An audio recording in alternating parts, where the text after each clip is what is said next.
Hello everyone.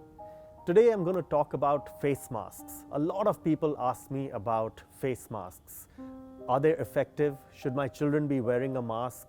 A lot of schools have made them compulsory and mandatory for children to be wearing masks. Today I'm going to give you the lowdown on simple face masks. There are multiple kinds of masks available in the market. You have something as simple as a basic venous mask or a 3M mask. You have something more complicated or more expensive like a Cambridge mask or a Vogue mask. And we're going to go through these and explain what is the difference between these and which one really makes sense. So a simple mask, typically these are industrial grade masks, which are the 3M and the venous masks that are available on the market.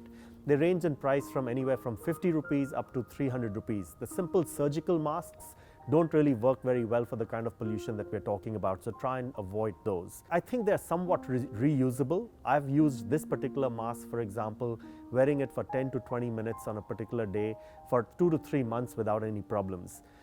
However, they are disposable at the end of its useful life. The mask is typically the filter media that is around the entire mask, and what you see over here is a valve. The valve is a one-way valve. This is not the filter. A lot of people mistake this to be the filter when actually the filter is just the material. The filter media is the material that filters the air that we're breathing in. This is the valve which allows the exhaust air, the exhaled air, to come out quickly and easily.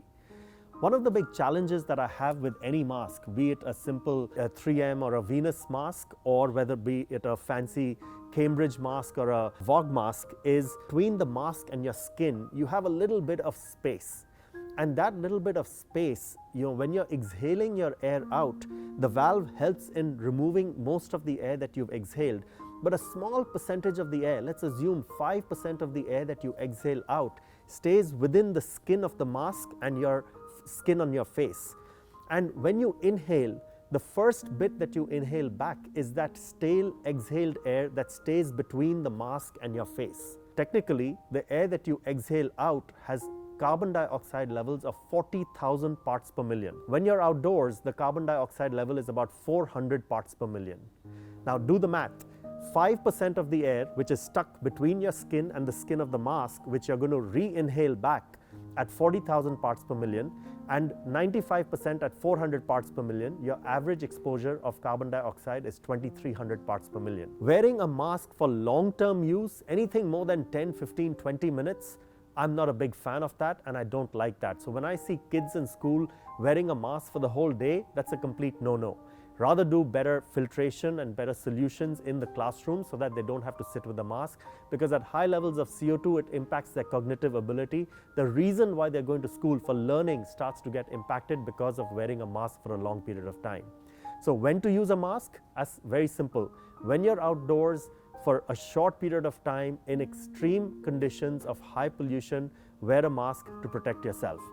Now, to overcome that problem of carbon dioxide, I created with a friend of mine a product called the Easy Flow mask. What this does is it looks very geeky, it looks very odd. A lot of people have come up to me and said, it seems as if you're sick, are you okay? And I look at them and say, I'm okay, but hopefully you'll be okay if you don't protect yourself in the kind of pollution that we're breathing. So here's a product. I wear a simple mask. I connect a tube to that mask with a gadget. The gadget can be worn around the neck, or it can be attached on the belt. And the gadget has a filter and a fan, and it can be charged like a cell phone. So when you turn it on, the fan comes on, it pulls air from here through a filter, and it goes through the tube into the mask, creating positive pressure into the mask. So what I'm breathing through this mask, you can feel air coming through, which is fresh, clean air, and constantly clean air leaks out. So now the fit of the mask is not absolutely critical because I'm breathing constantly fresh air. I've taken a reading of PM 2.5 over here. It's close to 0 to 5 micrograms per cubic meter when the outside reading is between 200 and 400 micrograms per cubic meter. So it's pretty clean air coming through this. And when I'm breathing that in here, I don't feel sweaty, I don't feel hot, I don't feel the moisture that gets accumulated wearing a regular mask, and this has been one of my saviors in the pollution of Delhi. So there are solutions out there rather than a regular mask. My children don't like to wear something like this. They find it too awkward, and I can understand that. If you want to protect yourself, going for a walk in the mornings in Lodi Garden or in Nehru Place or any other park in any other part of the world where pollution is high, you can get something like this which will protect you from the harmful effects of air pollution outside. Thank you for listening, and stay tuned for more videos like this on air pollution and how you can help yourselves breathe better. Add your friends, and we would love to hear back from you with your comments and more questions so we can address them with future videos just like this.